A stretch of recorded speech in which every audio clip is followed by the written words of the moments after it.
नमस्कार। मैं हूं आपका दोस्त विजय विद्रोही। आप मुझसे जुड़ चुके हैं, इसके लिए आप सबका तहे दिल से शुक्रिया। और अगले 8, 10, 12 मिनट में आपसे जुड़े रहने की कोशिश करूंगा। तो मणिपुर के मुद्दे पर लोकसभा ठप पड़ी है, राज्यसभा ठप पड़ी है। विपक्ष कह रहा है कि नियम 267 के तहत चुनाव बहस कराई जाए, जिसमें लंबी अवधि की बहस होती है, 12 घंटे, 14 घंटे, और उसमें फिर अगर विपक्ष चाहे तो वोटिंग भी हो सकती है। सत्ता पक्ष चाहता है कि 176 नियम के तहत बहस हो, जो मैक्सिमम 2-2.5 घंटे की होती है और जिसमें वोटिंग नहीं होती है। विपक्ष की दूसरी मांग है कि प्रधानमंत्री बहस का अंत समापन करें, यानी बहस का जवाब प्रधानमंत्री दें और बहस के दौरान वो बैठने का कष्ट भी करें।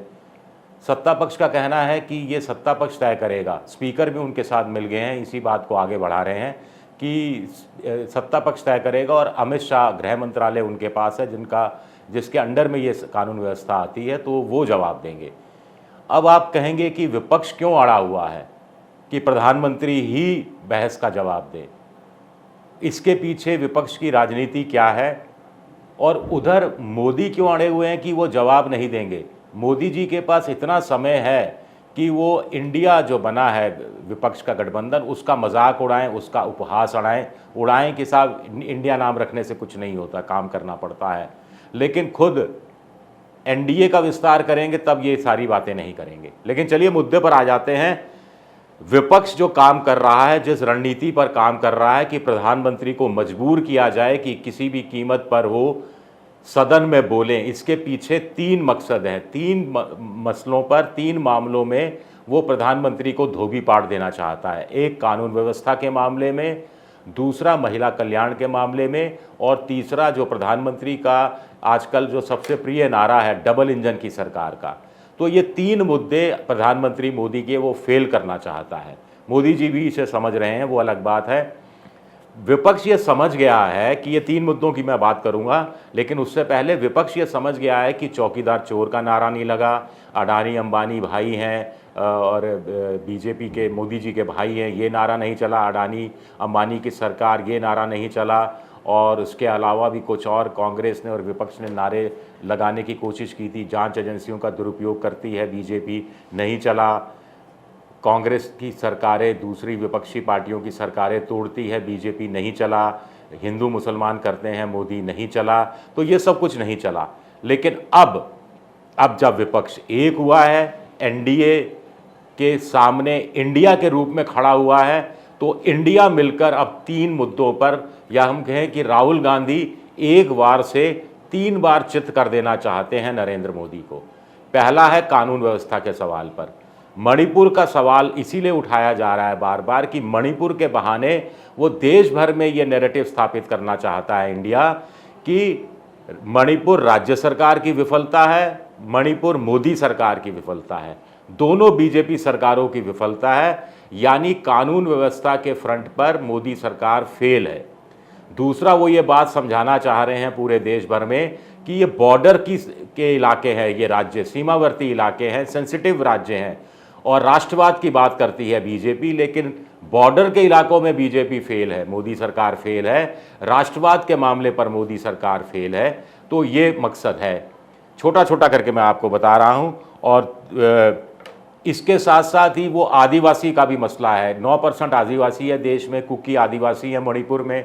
तो मणिपुर में जो आदिवासियों पर अत्याचार हो रहा है, उस बहाने विपक्ष या इंडिया ये नैरेटिव गठित करना चाहता है। जो लीड ली थी राष्ट्रपति द्रौपदी मुर्मू, आदिवासी राष्ट्रपति देश को पहली देकर मोदी सरकार ने, उस लीड को वो ध्वस्त करना चाहता है कि ये दलित आदिवासियों पर अत्याचार करते हैं। कर्नाटक में देखिए, शायद 14 आदिवासी सीटें थी, एक भी बीजेपी को नहीं मिली। और ये मणिपुर के बहाने इससे अच्छा मौका नहीं मिल सकता कि देश भर में आदिवासियों के मामले में वो बीजेपी को हाशिए पर धकेल दें, जो संघ का और बीजेपी का मिलाकर एक पॉलिटिकल स्ट्रेटजी रही है।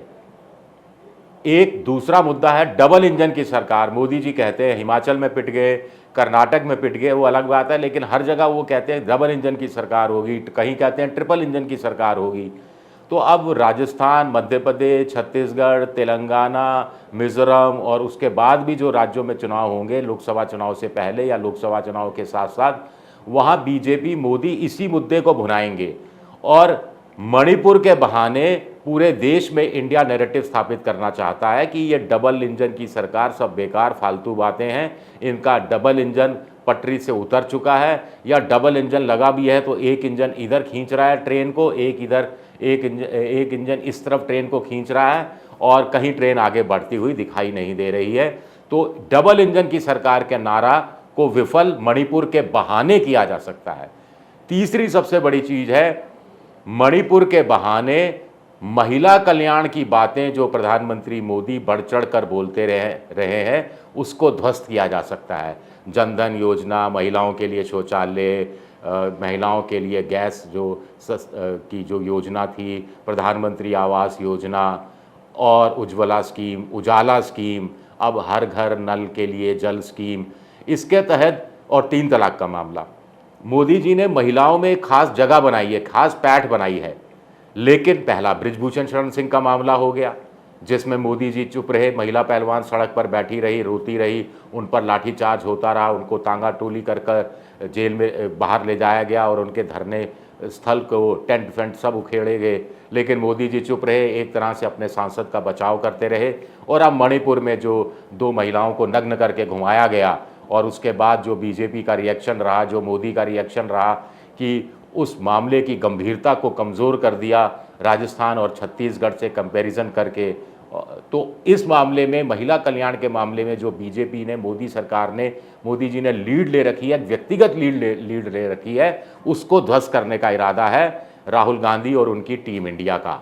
कितने कामयाब होते हैं नहीं, लेकिन टीम इंडिया का कहना है कि कामयाबी की शुरुआत हो गई है। एक इसलिए भी क्योंकि मणिपुर में जो महिलाओं के साथ नग्न वीडियो का आया उससे मोदी इतने घबरा गए कि छत्तीसगढ़ राजस्थान की तुलना करने लगे, जो बेतुकी तुलना थी, और बीजेपी के नेता भी पीछे पीछे गाने लगे, लॉकेट चटर्जी रोने लगी। तो ये बीजेपी की पहली कमजोरी का प्रतीक है।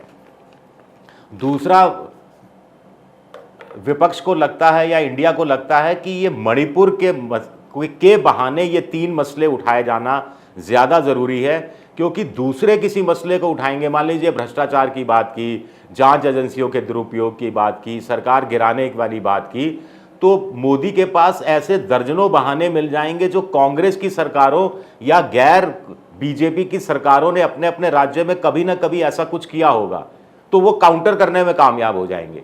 लेकिन मणिपुर के मामले में बीजेपी, मोदी पूरी तरह से 100% बैकफुट पर है और इससे बेहतर मौका एक बाउंसर फेंकने का नहीं मिलेगा, जिससे मोदी सरकार की जो सियासी जो पिच है क्रिकेट की, अगर हम विकेट्स की बात करें तो तीनों गिल्लियां उड़ाई जा सकती हैं। एक गिल्ली कानून व्यवस्था की, एक गिल्ली महिला कल्याण की और तीसरी गिल्ली डबल इंजन की सरकारों की।